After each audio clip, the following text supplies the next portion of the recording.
পূর্বাকাশে কুয়াশা ভেদ করে উঁকি দিচ্ছে সূর্য। এর আগেই খেজুর গাছ থেকে রসের হাড়ি নামাতে শুরু হয়েছে গাছিদের ব্যস্ততা। যশোরের নলেন গুড়, পাটালি ও ঝোলা গুড়ের সুনাম দেশব্যাপী। গুড়ের চাহিদা থাকায় যশোরে প্রতি বছর কার্তিক মাস থেকে শুরু হয় খেজুর গাছ ছেঁটে রস সংগ্রহ ও গুড় তৈরির প্রস্তুতি। পৌষের মাঝামাঝিতে পুরোদমে চলে গুড় উৎপাদন। ভোরে খেজুর গাছ থেকে রস সংগ্রহ ও তা জ্বালিয়ে দিনের অর্ধেকটা সময় পার করছেন তারা। বর্তমান বাজারে ভালো দামও মিলছে। হাট বাজারের পাশাপাশি অনেক ক্রেতা বাড়ি থেকেই গুড় সংগ্রহ করছেন। প্রতিদিন 10-15টা গাছ কাটা হইতেছে এখন।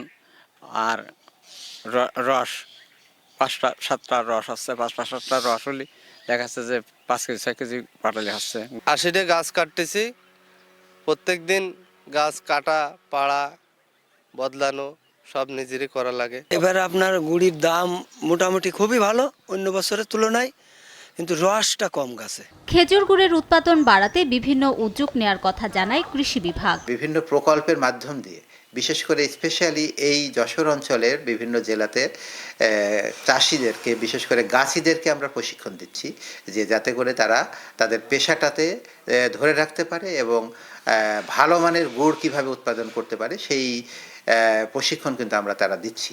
কৃষি বিভাগের তথ্য মতে যশোরে প্রায় 23 লাখ খেজুর গাছ রয়েছে, যা থেকে চলতি মৌসুমে প্রায় 3100 মেট্রিক টন গুড় উৎপাদনের লক্ষ্যমাত্রা নির্ধারণ করা হয়েছে। সময় সংবাদ, যশোর।